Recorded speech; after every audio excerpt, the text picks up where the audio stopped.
Wendy Wagner, thanks for being here. Thank you, Brendan. It's so great to get to chat with you today. For sure. Can you tell us a little bit about who you are? I'm a writer and editor, and I live in the Portland metro area. I actually I write horror novels, which I think is probably a first for this podcast. And it's always funny to say out loud because people are like, "Oh, a writer, what do you write?" And they're like, "Oh, you look like such a nice lady." And then you say, "I write horror novels." And they're like, "What? What?" Yeah, but I love it. I edit a horror magazine. So I kind of go through life just kind of being like a big advocate for horror and all the things it can do. It's kind of funny, like so many people just come up and talk to me and say like, "Oh, I don't like horror.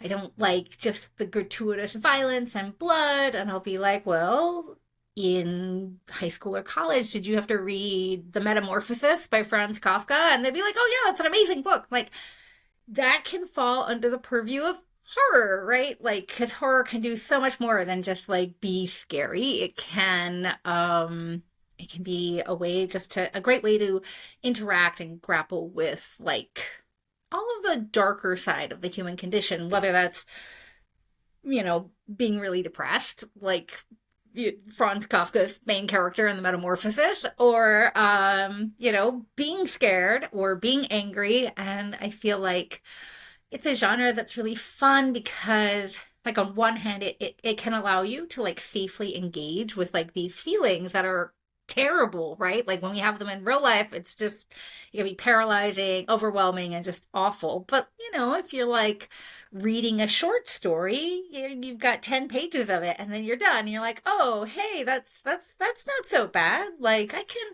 deal with that." So I kind of feel like it's a little bit like aid training for like the human condition. Yeah. Okay.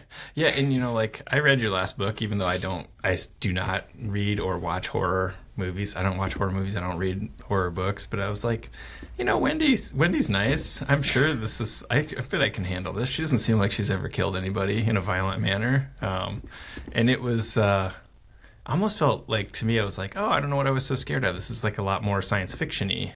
Yeah, To me, and like not to. I feel that way too. Okay, I've yeah. had So people say like, "Oh, that book was so scary." I'm like, "Oh, I thought it was like a fun adventure novel," you know? But yeah, everybody's feelings about that kind of stuff is different. So, for sure. Yeah, it was yeah. a genre, well, mystery too, I would almost say. Um, Yeah. so yeah. Anyway, we could talk about that stuff all day, and I imagine some of that's going to show up in I this have list a of favorite hunch. things. Yes. Okay. So, as you know, this show is called My Favorite Things. So, you have put together a list of 5 of your favorite creative works throughout your life, and I'm just going to lead you through the list if that's okay. I can't wait. It's going to be so fun. No, number 1 is called "So You Want to Be a Wizard" by Diane Duane. Am I pronouncing her name right? Yeah, I think so. Okay. Yeah. Okay. When what is this, and when did this come into your life? How old were you? Sure. I was probably 7 or 8 when I read this. Maybe, yeah, I'd say 7 because I was not a good reader until second grade. It was like let me sort of rewind a little and kind of have the setup because I skipped kindergarten because I went to a school that was so small. There were no kindergartners, so they just put me in with first graders. And so I just like trudged through first grade and it was like, man, this reading stuff is no fun, but my family just seems to totally love it. What gives? And then in second grade, we were doing this is a long time ago, people, when you still had like school plays that could be Christmas plays.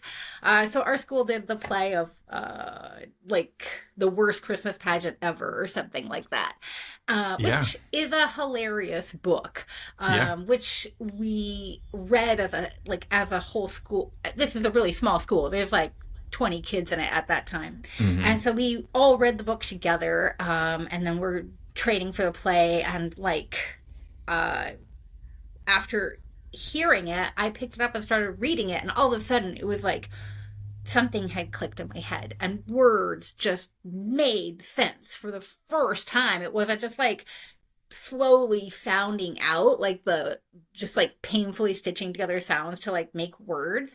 And I went from being like, well, I'm reading picture books to I could read anything. And we had like every 2 weeks the bookmobile would come and they would turn us loose at like you'd skip PE class and you could be out there as long as you wanted and you can get as many books as you wanted. And like it went from being like, well, this is a fun thing to like, this is my life. How many books can I get off the shelf? And I will take books from every shelf. But this book that I found was an actual kids book. And probably the don't take it the wrong way. This is a brilliant writer, but she did do something terrible.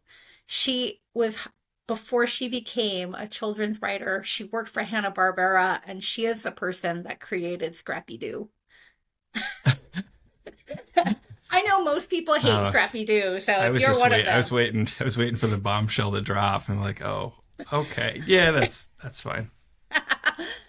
yeah. So this book, it's it's a really great book that came out, I think, in like 1983 or 84. So it was not brand new when I found it. And it's this great story about these kids. They are both kind of misfit kids, and both of them have one at like the library, one at a used bookstore. Have found a copy of this book. It's like, it's supposed to be like a volume in a series that's like, so you want to be an astronaut, so you want to be a teacher, so you want to be a cook. But this one is so you want to be a wizard. And like, the main character, Anita, she finds this book and she's like, this has to be a joke. But she starts reading it and it's full of all this interesting stuff. And she's like, well, if it's a joke, it's no big deal if I take this wizard's oath and nothing will happen. Spoiler, things happen. And the cool thing about this book, and I think one of the reasons why it spoke so much to me as a kid, is it combines, magical stuff, as you would expect from the title, but it's really, really pro science. Like, Nita has a telescope. She loves to watch the stars. The first big spell that she and her uh, fellow new wizard Kit, the first spell that they do together accidentally summons a white hole, who is on a mission to help save some stars in his side of the galaxy. And it's hilarious because he's constantly like burping out, emitting matter, and he's trying not to emit things like gamma rays to like cook them. And, I'm like 7 and I'm reading about gamma rays and things. I'm like, oh, what's this? Mom, can you tell me what this thing is? And it was like so exciting because it was just this really great way to like learn all this cool stuff about like physics and biology and stuff like that. But coming wrapped up inside like an adventure story. About misfit kids, which I felt like I was a misfit kid. And yeah, and then of course they're doing magic and saving the world. And there's also truly horrifying monsters. Like they wind up going to an alternate Earth. It's an alternate Manhattan. And they come through a world gate on top of, I think it's the Pan Am building. And they're being chased by like sentient helicopters whose like skids are like big claws. When they get down to land, when they get down to the bottom of the building, they're like go out in the street and they see a fire hydrant like eat a pigeon and then spit out the bones. And everything in this version of New York City is extremely malignant. And they make their way as best they can. They befriend this. It's like a Lotus Esprit that is injured by another evil Carr, and it's just great. In the meantime, they're using magic to save their lives while learning how quickly light moves to Earth and things like that. Yeah. So do you think it was the subject matter, or it was just like developmentally that exact time that it happened to work out for you, or what? I think it What do was you a think? little bit of everything Okay. because, like, I was like, our family, we often had sort of limited access to television because of the way the reception was. So a lot of times the only things we ever watched were PBS. Mm. So we were like really into science. My mom really loved science fiction. And she was always reading Stephen King and others. All of my sisters loved scary books and stuff. So we loved having like thrilling stuff, but then we were a very sciency household. Um, so yeah, it just was the perfect match for my personality at that time. And it was just packed with wonder. In my a term we use in like the science fiction fantasy world, it's less used nowadays, but it was really big important element of the industry and like what books were trying to do in like the 50s 60s. It's all run together. Sense of wonder. That's what books are supposed to be about. They're supposed to leave you with Yeah. a sense of wonder. And I feel like this book really captured it. And it's kind Yeah. of coming out of a time, in the late 70s, Madeleine L'Engle was writing, Hmm. and she had like The Swiftly Tilting Planet, and Susan B. Cooper was writing for kids. And there are just a lot of books for like late elementary, early middle school age kids that were really like, they were like really full of populated by like smart kids having adventures. And when you Hmm. read them, you felt like, oh, it's cool that I like math. Or, Zilpha Keatley Snyder had books that made you like the Egypt game that made you like, oh yeah, it's okay to like history. Like that's a cool thing. And yeah, I feel like this book is strongly situated within the nexus of all of those books. Got it. So it sounds like nobody in your family would be like when you start writing horror stories and books, they're not like, Wendy, what happened? They just No. okay, They're all like, oh, right. we saw this coming. Yeah, okay. Just a Not only, natural development. yeah, we'll read it too. Uh, okay, so next up on your list, I'm guessing there's a little jump in years here, but Twin Peaks, the TV Twin Peaks. series. Oh my Yeah. gosh, yeah. So I didn't get to see it when it was first on ABC because we still lived in Ash Valley, which didn't, it was the kind of town that's not a town and had no Mm. reception. Um, and kind of a setup for that is that, we're living in a part of rural Oregon where, like, our town, which had about 60 people in it, everybody there either worked as a logger or they worked at the sawmill or they were like a weird hippie who Hmm. or or possibly were like on the lam from the law, like nobody's normal in this town. It's like the kind of place that people moved to escape from reality. Hmm. And we were about 25 miles outside of like the real town. And just kind of in the coastal mountains, like just really nowheresville. So right before I started high school, our house burned down and we had to move to town, and it was a shock. But it was great because then we had cable. And which I will preface this by saying that the cable company in the real town, they did not believe in MTV. They thought it was evil, so they refused to carry. Like we nobody had MTV in our town. It was, I can't believe they could do that. That's I amazing. know, it seems illegal, and yet you will carry Showtime and Skinamax, but whatever, you know. Yep. um, so I just remember like the first time that I was like flipping through the channels, and we got Bravo, which was like full of art entertainment at that Hmm. time. It just seemed so cultural and so exciting.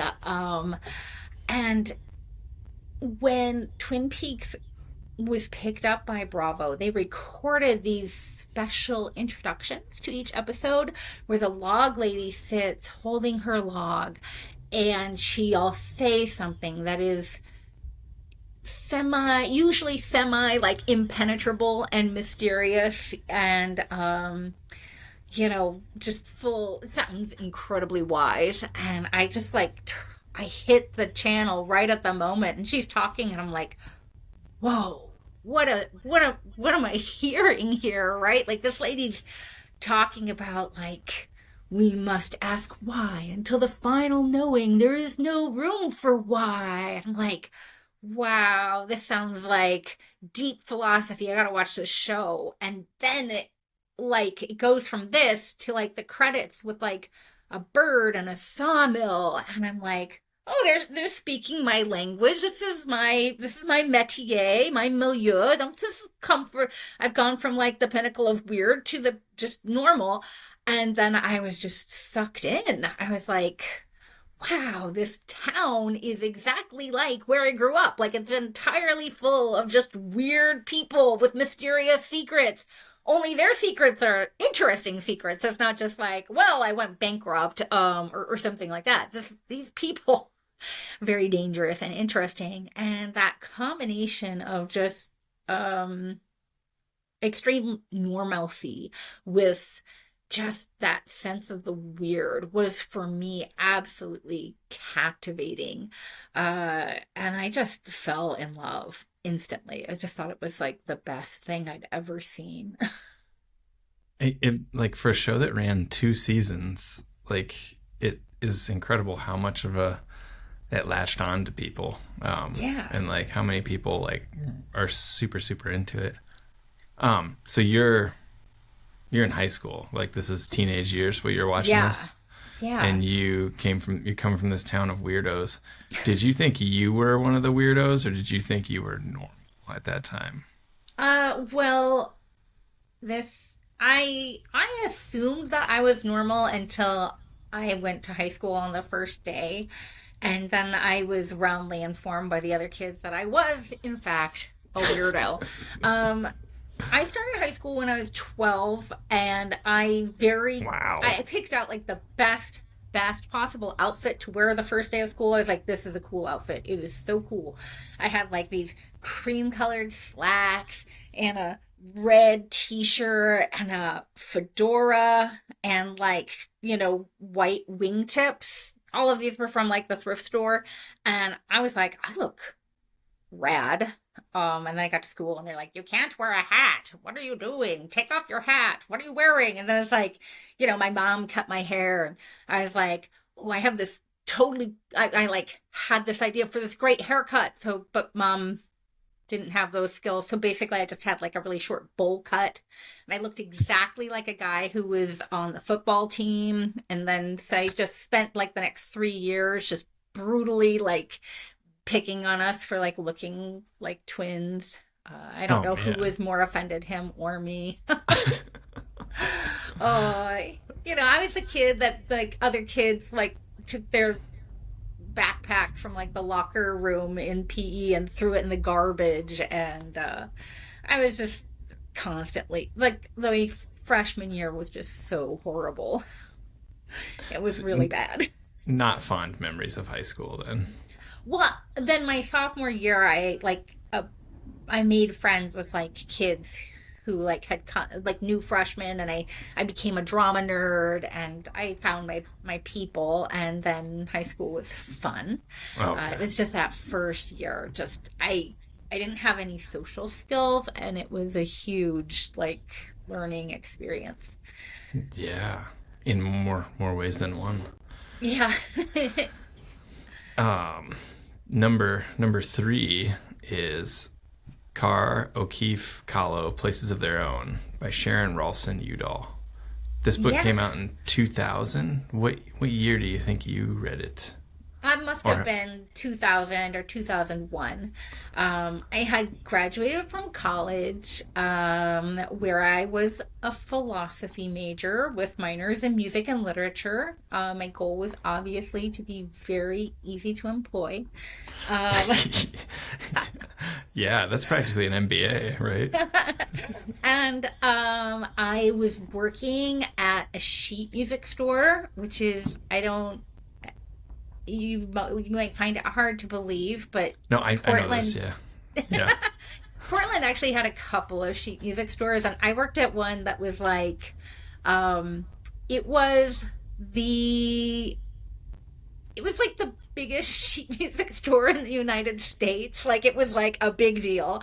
And I worked in the choir, in the choral department, and you'd get calls from all over the US and Canada, and people would be like ordering their sheet music, which to this day, like when there is like an emergency that's not an emergency, we I still call things a sheet music emergency, because like how big of a problem can it be as sheet music, right? And it was a fine job, but it was also, it was a little bit boring. And so I was like looking, I was like, I hadn't gotten into writing yet again at that point, because even though I'd always wanted to be a writer, what I wanted to write were, books full of monsters and slimy things and fun adventures in the woods. And I had just, completed a literature minor that was like, books should be, of gravitas and meaning, and the slime should be to the minimum.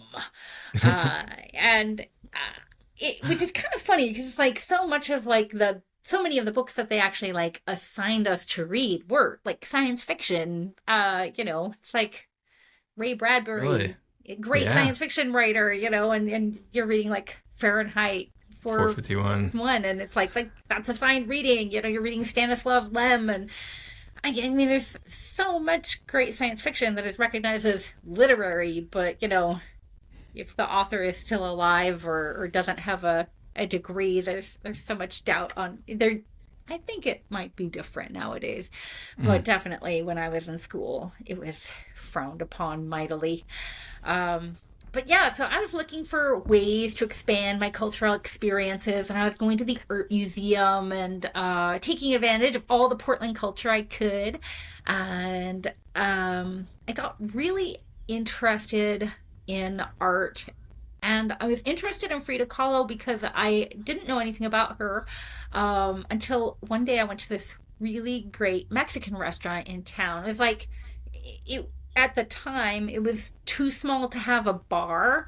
They just had like all these crazy vegetable drinks. The place was called Laka Laka Comalona, and I, it had this amazing beverage called the Dracula. At the time, I was too young to drink, so I guess that would have been 2000, right after this book came out. Um, and it was beets, pineapple, jalapeno, and cucumber, like juiced.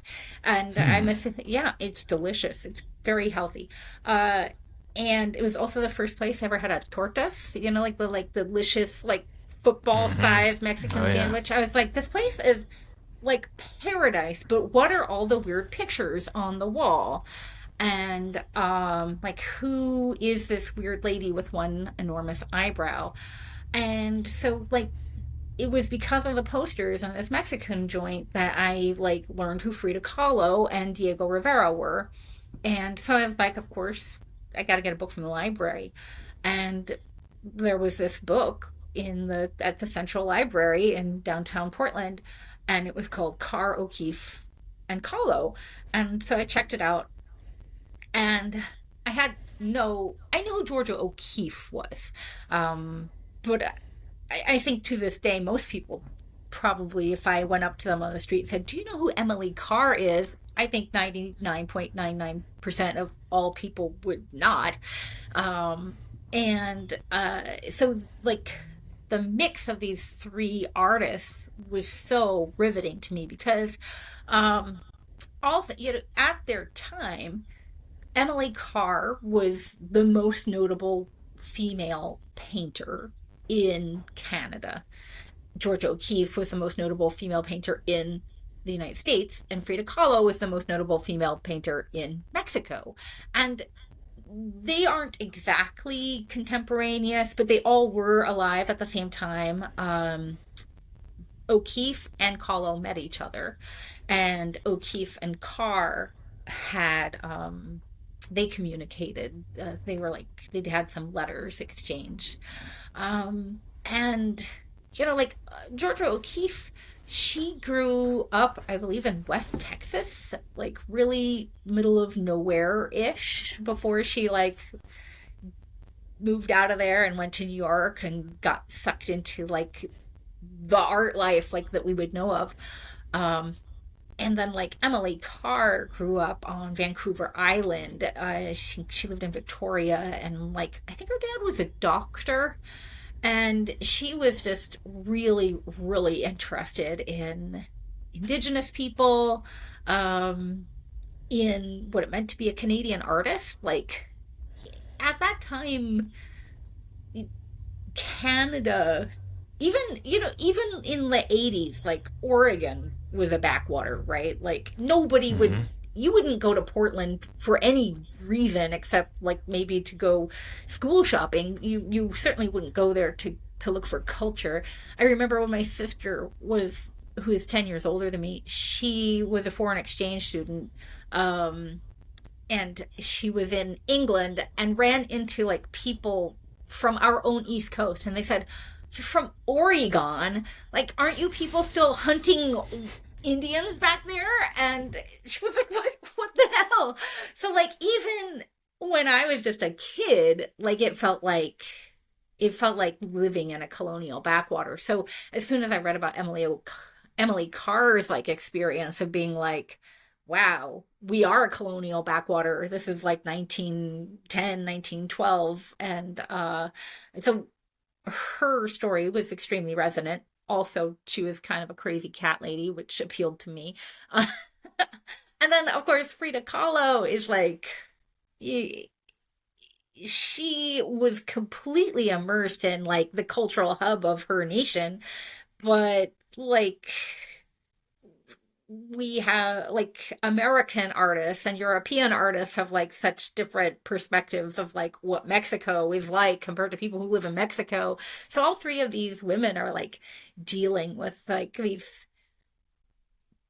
trying to be the greatest artists they can, while just dealing with these burdens of like colonialism and other people's opinions of what it means to be a, oh, you're a woman artist, pats on the head, that kind of thing. And both O'Keeffe and Kahlo were really kind of playing second fiddle to like their gigantically famous husbands. And I don't know, so this book, like when they found it, it was just so interesting. It was kind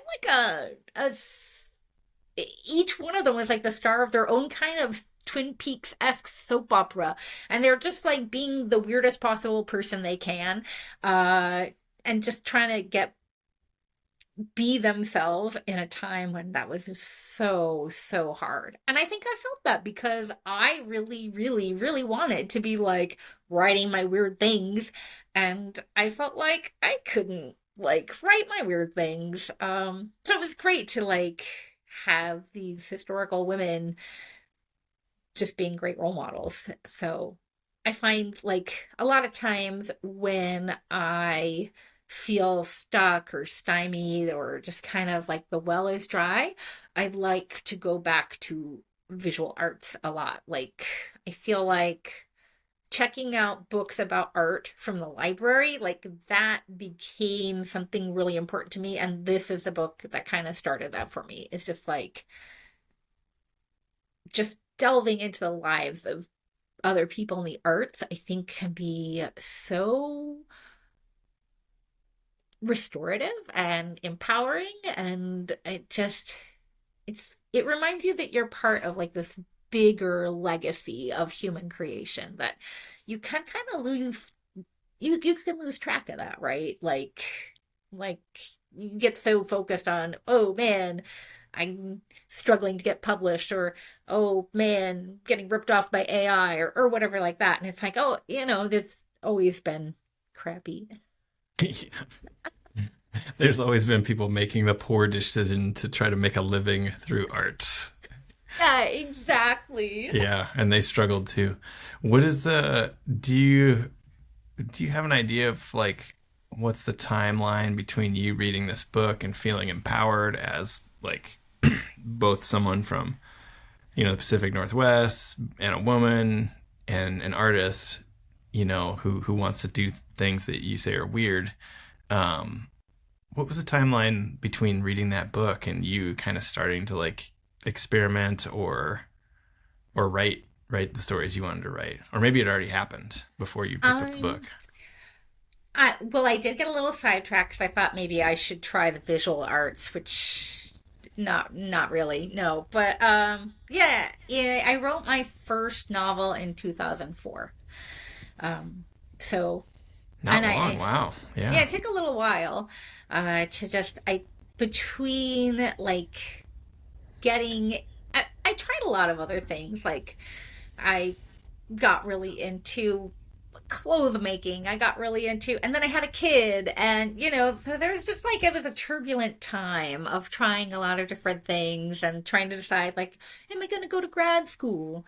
Maybe I should do something as a philosopher. Um, and starting like a lot of stories and getting, I did try like some short stories and like struggling to find my way with them. And yeah, so there's a lot of growth going on there. I can't believe you didn't finish your novel when you had a kid. It's unbelievable. It's perfect time to create. Actually, Well, actually, people probably do it. that's actually how I got my first novel written. Was I just like finally was like, I went home, and I was a single parent for a while. I was living with my mom, and when my daughter would take a nap, I would write. Um yeah, and so that's how I got like the first book written. And then like once she stopped sleeping, there was like a time where I didn't write for a while until we taught her that until I taught her that like listening to audiobooks is just like the best thing you can do for an hour. And she'd be like, I'm gonna go. It'd be like, it's rest time. Here's an audiobook. Oh, man, I gotta try that trick. Wow. It worked out Yeah. really well for a Yeah. while. For a while. I'd take a while. That'd be good. Okay, next thing on your list is the Last Christmas Mixtape, created by the members of the band Harry and the Potters while on tour in 2010. I gotta be honest, I had not heard of this until your email. Nobody has ever heard of this. This is not like an official item. I think like so that there was sort of this weird subculture that rose up in the early 2000s around J.K. Rowling's Harry Potter books. And there were, the fandom for that was just so giant and so exciting and so fun. And I got to see Harry and the Potters twice, once at a library show and once at like an actual like rock venue here in Portland, and they're just really great and less really focused on like doing positive things for people and the importance of reading, and like they are very gender and sexuality positive and just great. And so I think like I had like subscribed to like their newsletter or something, and they would, you get a newsletter from them once in a while. And in around 2010, they like, one of the newsletters came out and they said, well, what we've been doing while we've been on tour is we discovered that there's at the time, I have not found a website that compiles all of these. Maybe if you use the Wayback Machine, you could have it. They had found, like, somebody had like tracked down how many covers there were of Last Christmas, which is a lot. Like, a lot. Like, I think They said while they were on tour across the United States, I think they said they listened to like over 2,000 different covers of The Last Christmas, which is a mind-boggling number of Last Christmas covers. And so what they did is they compiled their favorite versions of The Last Christmas and made a mixtape that you could download from them. There's no copyright. It's totally illegal, but it's great. And every year at Christmas, I listen to it like a billion times in the month of December. There are versions on there. There's a version recorded by a marching band. There's a version by a band. It's not Rat. It's like Rat though. Like hair, 80s Yeah, hair hair metal. Yeah. Yeah. There's a hilarious clip where it's Dick Cheese. Did you ever listen to any of the Richard Cheese Oh yeah. Lounge? He's like, Richard all Cheese and right, the I'm gonna do tonight we're gonna sing Last Christmas. And he goes, no, I'm not, because that song fucking sucks, and, and there's this bizarre and amazing version by like this like girl band that's like deeply unsettling that will give you kind of like goosebumps. Like I don't know. There's just so many versions. There's one by a band from Japan, that's mostly in Japanese. It's a fabulous thing.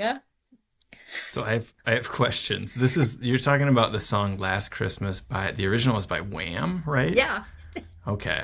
All right. So that song, which someone made a movie based on that song a few years back, right? What? No Apparently it way. was, well, based on the idea, it was like a heart transplant, I believe. So it kind of took it literally. But Wow. yeah, I don't know I if might they have did to it track that that down. well. Second, how many tracks are on this mixtape? I think there are 11. 11 so you're listening to essentially the same song 11 times in a row, and Yeah. then you probably listen to it every day during the holidays for a while. At least twice a week. Maybe more. Has anybody else that you've talked to about this, have they picked up on it, been like, hey, this is rad, I love this? Are you My sister-in-law wanted okay? a copy of it. Okay. I don't know if she listens to it at all, but she's the only Okay. person who has voiced any interest in this product. My daughter, is like, "Oh God, it's Christmas. Oh no. Why are Yeah. you bringing this out, Mom? What is wrong with you?" Yeah. People are like, "We play Whamageddon for Christmas." I'm like, "I already lost. I already listened to that song 12 times today. Who am I What is lying? that? Oh, It's that's 22." wow. Okay. Why do you think it yeah, why do you think it grabbed a hold of you in 2010? Well, for one thing, it was just so quirky, right? Like, just Yeah. the idea that there could be thousands of different versions of that song, of all songs, seemed so weird. So, like, I listened to it just out of, like, this is weird. Why does it exist? And then, I don't know, it's like kind of amazing just to see what different people bring to the same material. Like I just in general, I have a huge appreciation for adaptations and covers. Like Mm-hmm. I love to watch a movie that's based on a book I've read and like compare them and like see like Yeah.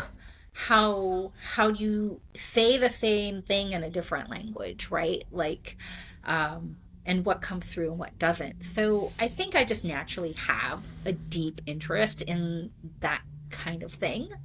Um, but then I feel like it's also a little bit like if you take an art class and the teacher sets up the still life and then you see what each person like creates and it's like how did you get that out of that? I think we get that a lot in like I write a lot of short fiction for anthologies, right? And you'll get like a themed call. You're like, man, I wrote this story about a werewolf. She's like, I bet everybody's story about a werewolf is like this too. And then you like see the stories and they're vastly different, even though it had the same like instructions to start with.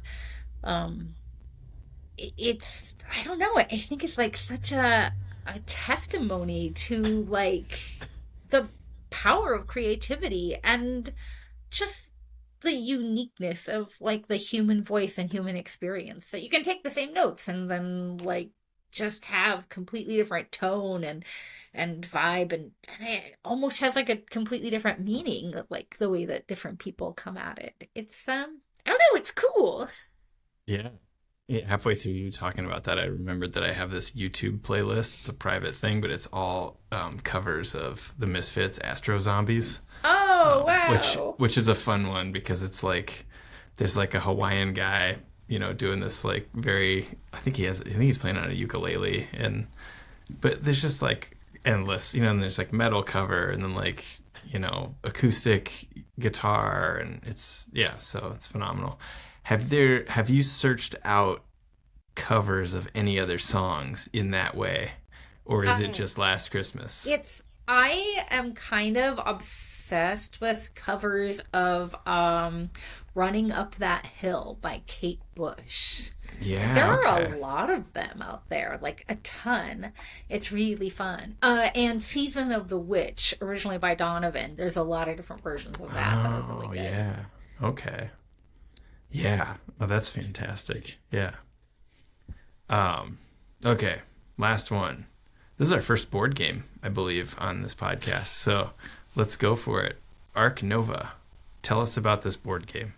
So we are huge board gamers in our house. I say we, but mostly it's my husband. He's like his brother got him into board gaming in like 2010 or so, and it was like it unleashed some kind of maniac, and we now own uh, like 150 board games at least. Wow.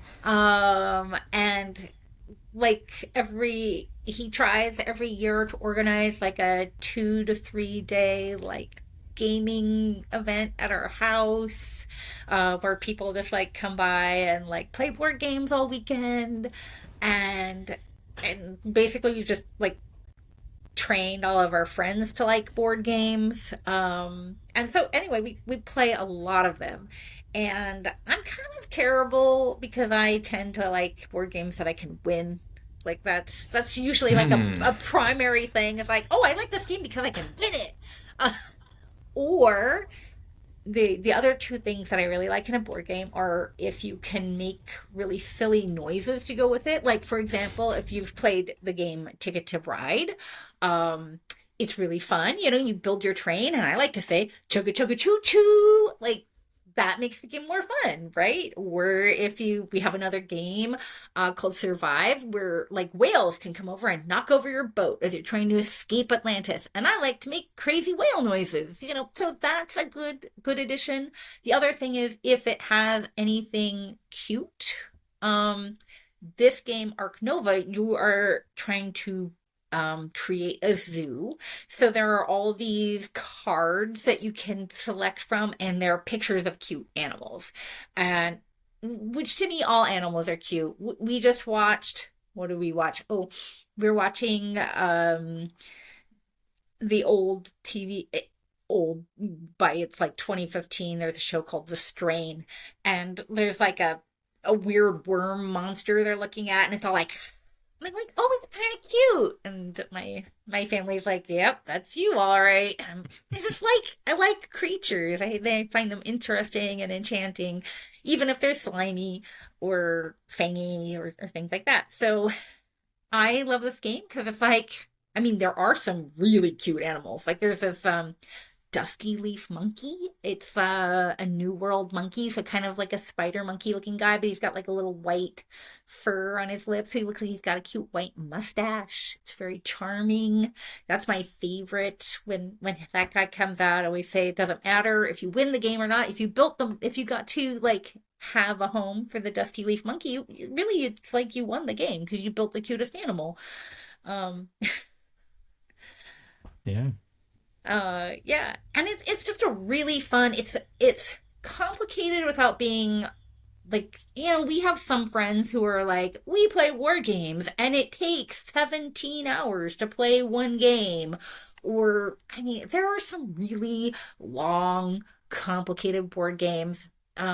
And Arc Nova is for me the longest of the board games that I really want to play. It's like for 2 players, it runs about 2 hours.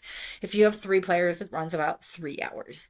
Um, and it's kind of fun because you've got like your own board that where you're trying to like create little enclosures for your animals. You've got, to keep track of money and keep track of like spaces and then the requirements of each animal. So you've got like little goals that you're working toward that are like your private secret goals where it's like, oh, if I can get, you know, X number of animals from that are predators and I'll get, all these bonus points or and then there's lots of little tracks you can go up on there. You've got your point track, you've got your reputation tracker.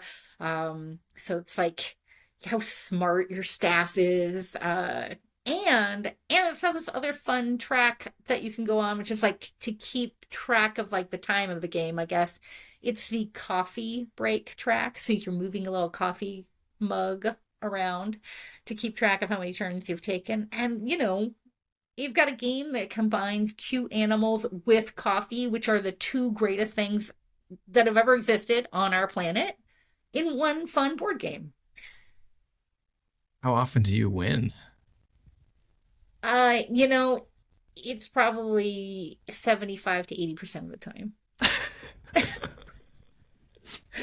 That's fantastic. Did you, we, I, the other podcast I do, we interviewed this philosophy professor, CT Nguyen. It's like 3 or 4 weeks ago, maybe more. But he's a philosopher and he was trying very hard to do like serious philosophy, work, academic work, and then realized he was really into games and he wanted to like study the philosophy of games. Have you heard of his book? Well, I heard it on your podcast. Okay, okay. It's I would really like to check it fascinating. out. Yeah. He broke down the types of players, and I am like blanking on the two types that it is, but you are the. It's like one wants to compete, and the other one just wants to actually play for the sake of playing. And apparently, you're the competitive type.